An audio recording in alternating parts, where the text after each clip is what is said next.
Shalom. Shalom. Selamat kita berjumpa lagi dalam memperingati Minggu Besar Tuhan Yesus yang ke-6 pada pagi hari ini.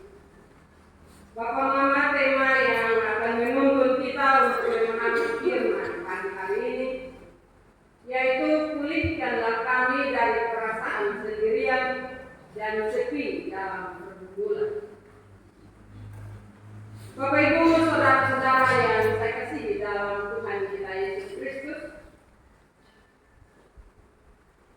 pemulihan dari Tuhan Yesus sangat dibutuhkan oleh setiap orang percaya. Ketika kita menghadapi pergumulan hidup yang berat, pasti kita butuh orang. Dan terutama kita akan butuh orang-orang yang ada di sekitar kita untuk bisa menopang dan menguatkan kita untuk menghadapi pergumulan yang begitu berat.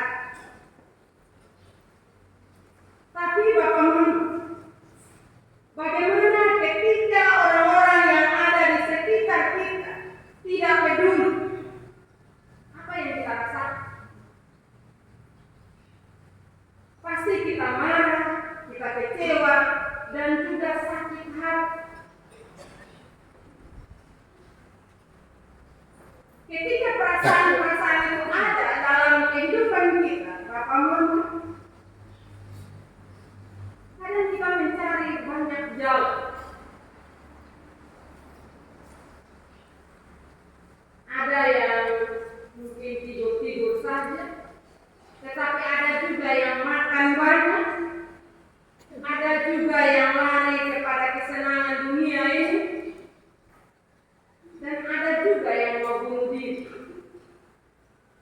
karena merasa bahwa beban itu terlalu berat untuk dia pikul. Karena itu Bapak Mama, dari berbagai masalah yang saat ini begitu banyak silih berganti datang dalam kehidupan kita, mari kita belajar dari kebenaran firman Tuhan yang baru kita baca, di mana Bapak Mama ketika Tuhan Yesus ada di Taman Getsemani untuk berdoa. Getsemani berarti tempat pemerasan minyak, dan dia berada di lereng Bukit Zaitun di seberang lembah Kidron dan Yerusalem. Bapak Mama, Getsemani yang kita tahu dalam bacaan ini bahwa tempatnya begitu banyak pohon zaitun, dan itu baru-baru mau pendeta ini posting itu benar bahwa di Taman Getsemani itu ada banyak pohon zaitun, sehingga tempat itu tentunya menjadi tempat yang nyaman untuk seseorang bisa berdoa, dan itulah tempat yang Tuhan pilih untuk berdoa di sana. Bapak Mama, saudara-saudara yang saya kasihi dalam Tuhan kita Yesus Kristus, ketika Tuhan Yesus pergi berdoa di tempat di Getsemani, dia tidak sendiri, Bapak Mama. Dia membawa 3 teman, 3 murid, yaitu Simon Petrus, Yakobus, dan Yohanes. Tentu Tuhan Yesus punya harapan agar ketiga orang murid ini bisa menopangnya, bisa mendukungnya untuk menghadapi pergumulan yang begitu berat. Dan hal itu terbukti lewat perkataan Tuhan Yesus. Tuhan Yesus minta mereka untuk berjaga-jaga bersamanya, menemaninya dan berdoa supaya mereka tidak jatuh ke dalam pencobaan. Tapi apa yang dihadapi oleh murid-murid, Bapak Mama? Ketiga murid ini gagal, yaitu mereka gagal memenuhi permintaan Tuhan Yesus, di mana mereka tertidur karena mengantuk. Mereka meninggalkan Yesus sendiri berdua menghadapi ancaman penderitaan yang menggiringnya pada kematian. Bapak Mama, saudara-saudara, kita bisa membayangkan bagaimana perihnya hati Yesus ketika dia berjumpa dengan 3 murid yang seharusnya mendukungnya, menopangnya, mereka ada dalam keadaan tidur. Dalam kitab Injil mencatat 3 kali Yesus berdoa. Dalam ayat yang ke-36 katanya, ya Bapa, ya Aba, tidak ada yang mustahil bagimu, ambillah cawan ini daripadaku, tetapi janganlah apa yang aku kehendaki, melainkan apa yang engkau kehendaki. Bapak Mama, dengan doa ini kita bisa membayangkan Bapak Mama bahwa begitu beratnya penderitaan fisik, penderitaan batin yang dialami oleh Tuhan Yesus, sehingga dia minta kalau bisa Bapaknya mengambil cawan itu daripadanya. Tetapi dia tidak memaksakan kehendak. Dia menaati apa yang Allah rancangkan dalam kehidupannya untuk menyelamatkan umat manusia. Begitu berat dan perihnya penderitaan itu, tetapi dia tidak meninggalkan.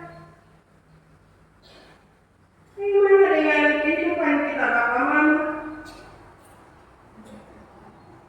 Ketika kita mengalami pergumulan yang berat, ada yang kita mengatakan di besok sambut lagi. Ada yang kita lari kepada hal yang saya sebutkan awal dalam renungan ini. Kita merasa sendiri, kita merasa bahwa tidak mampu, tidak ada orang lain yang menolong. Dan hal ini Yesus ajarkan bagi kita. Dia tahu bahwa dia tidak mampu. Sebagai manusia dia tidak mampu, dia tidak kuat. Karena itu dia berdoa kepada Bapaknya.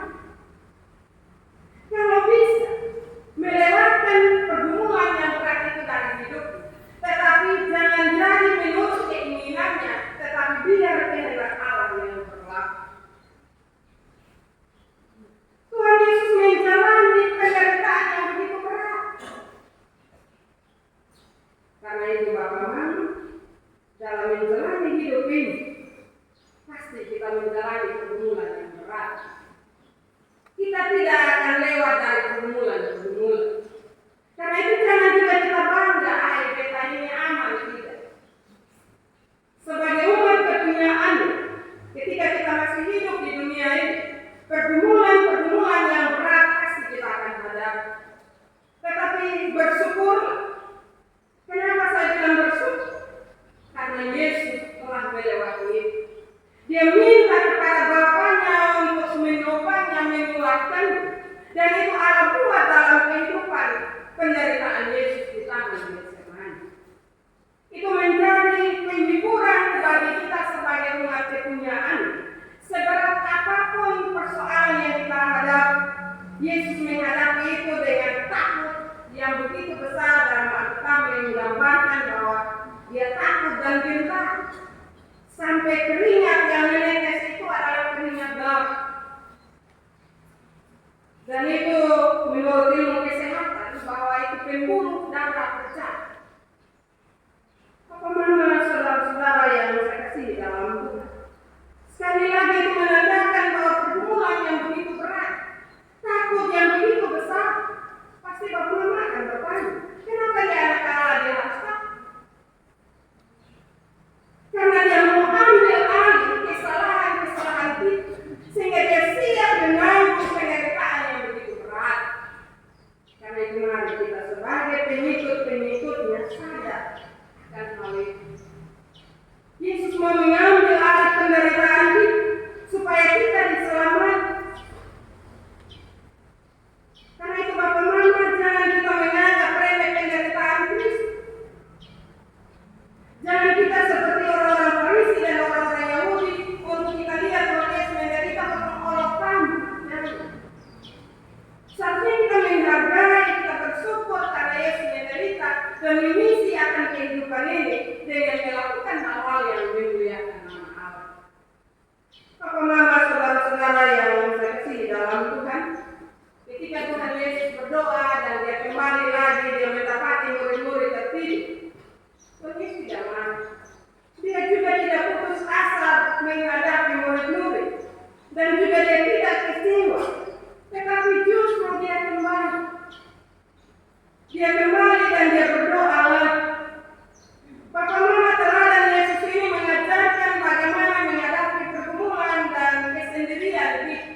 di dunia ini.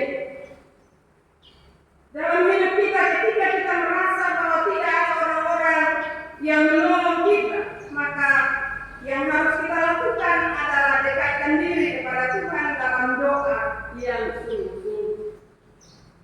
Ketika orang-orang terdekat kita jauh dari kita, jangan marah. Karena marah akan menambah penderitaan batin kita.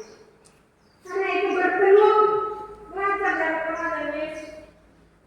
Kalau misalnya anak ketol, Bapak, kalau minta kau duduk jaga, baru kau lihat di video, air bisa, biar kalau sakit-sakit bisa ambil air disiram. Tapi Tuhan Yesus dia tenang dan dia kembali lagi untuk mendekatkan diri kepada Bapaknya. Papa, Mama, saudara-saudara yang saya kasih dalam Tuhan, dari kisah Tuhan Yesus yang berdoa di Taman Getsemani, kita belajar beberapa hal. Yang pertama, jangan kita anggap remeh setiap doa. Karena doa akan memberi kekuatan bagi kita. Ketika kita ada dalam tekanan kehidupan, maka jangan marah-marah orang, tapi masuklah dalam kamar dan berdoa, menyampaikan atau melimpahkan isi hati kita, keluhan kita kepada Yesus. Karena ketika kita melimpahkan keluhan-keluhan kita, tekanan-tekanan batin kita kepada Tuhan lewat doa, maka kita akan lega. Jangan lari. Jangan putus asa dan lari ke hal-hal yang tidak sesuai dengan kebenaran kita.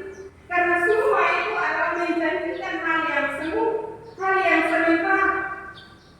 Contoh misalnya orang ada masalah, ada orang di rumah biasa ada mati dia lupa sebentar.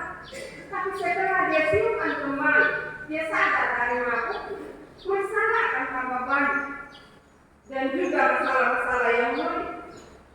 Karena itu Bapak Mama, firman Tuhan mengajarkan kepada kita untuk ketika kita punya masalah sebesar apapun persoalan itu, kita angkat tangan dan berdoa kepada Tuhan, berserah kepada Tuhan, minta ampun kepada Tuhan dan menyerahkan semua pergumulan hidup kepadanya, maka Tuhan akan menolong kita dan memberi jalan keluar bagi kita.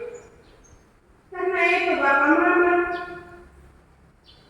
doa membuat kita bersatu dengan Bapa sehingga dapat menjadi sesama bagi mereka yang membutuhkan pertolongan dari kita. Ketika kita berdoa, walaupun kita punya masalah, tetapi kita akan menolong orang lain. Kenapa? Karena ketika kita berdoa dan kita dibebaskan dari persoalan-persoalan kita, itu akan menjadi kesaksian hidup bagi orang-orang yang mungkin mengalami masalah. Jadi kita menjadi sumber pengetahuan atau memberi sumber jalan keluar bagi orang lain. Karena itu tekuni setiap persoalan yang dihadapi. Jangan lari. Saat ini ada banyak sakit penyakit yang dialami, penderitaan yang ringan, yang sedang, yang berat, pergumulan cuaca yang tidak menentu, mengeluh kepada Tuhan. Sampaikan itu semua kepada Tuhan, jangan anggap remeh juga. Ya sudah, ini kejadian alam akan berlalu. Tidak. Tenangkan hati, tenangkan diri dan sampaikan itu semua kepada Tuhan.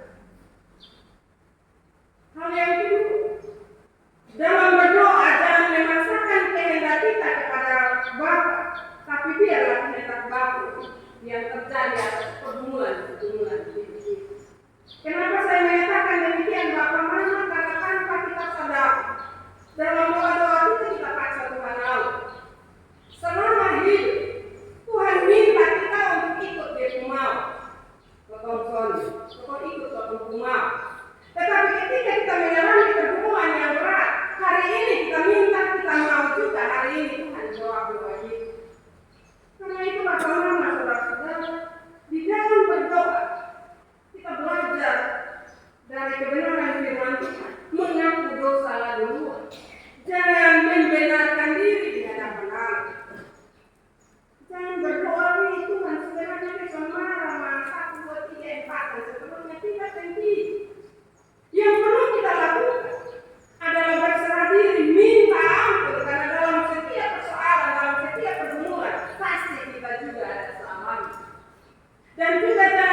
berdoa, anak-anak dengan sudah berdoa di situ. Atau biasanya minta maaf kepada bapak-bapak mama bilang bapak kalau berdoa kok sudah mama berdoa bapak sepeda sudah. Mari kita berdoa bersama-sama untuk menghadapi kehidupan yang ada di hadapan kita. Jadi apapun aktivitas kehidupan kita selalu berdoa dan berjaga-jaga supaya kita tidak jatuh dalam pencobaan. Yang saya maksudkan di sini oleh apa yang dikatakan oleh Yesus, Bapak Mama. Karena ketika kita anggap remeh doa dan kita tidak berdoa, pencobaan ada di hadapan kita. Dan jangan tanpa sadari kita seorang diri masuk dalam pencobaan itu. Dan apa yang kita pakai? Kita pakai juga apa yang Tuhan Yesus katakan. Roh penuh, madani lemah. Kita sudah tahu itu firman Tuhan. Karena itu jangan mau lagi lemah di dalam menjalani hidup ini. Karena itu lakukan dosa baru mulai bela diri dengan firman lain. Bahwa firman Tuhan saya bilang roh penuh, madani lemah. Tujuan dari kebenaran firman itu agar kita membentengi diri kita untuk selalu berdoa tetapi juga berjaga-jaga untuk tidak jatuh dalam pencobaan. Contoh, saya suka kasih contoh-contoh praktis. Kenapa setiap suara gembala saya suka bilang, mari kita saling mendoakan. Karena orang bilang suara gembala itu kok. Karena ketika kita tidak berdoa hari Minggu, kita akan punya persoalan yang lain. Dan kita tidak punya kesempatan untuk ada di hadirat Tuhan. Dan iblis pakai kita dan kita bilang minggu depan misalnya. Baik pokoknya sampai minggu depan Bapak Mama. Karena itu hal yang sepele jangan anggap remeh.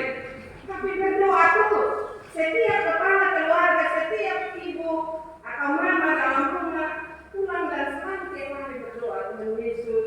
Tolong supaya hari Minggu beta suami dengan anak-anak ada di hadirat Tuhan. Itu harus jadi doa. Tuhan tolong supaya hari yang lalu ini kita bisa melakukan kehendak Tuhan. Ketika kita berbicara seperti itu, karena Bapak Mama bilang dulu dalam gereja Bapak suka. Tetapi justru itu yang terlalu. Karena itu ketika kita terantuk, baru kita mengaku dosa. Aduh Tuhan, ini hari ini kita berdoa. Sebaiknya sebelum segala peristiwa terjadi dalam kehidupan kita berdoa, kita berserah diri, kita mendekatkan diri, kita selalu baca kebenaran firman Tuhan, sehingga Roh Kudus sekali lagi memberi kepekaan bagi kita untuk menghadapi pergumulan berat yang ada di hadapan kita, sehingga kita tidak terpuruk dalam menjalani hidup ini, tetapi kita selalu bersyukur karena dengan berbagai pergumulan yang berat mengingatkan kita bahwa kita tidak sendiri, tetapi ada Yesus yang siap menolong dan menguatkan kita. Firman Tuhan memberkati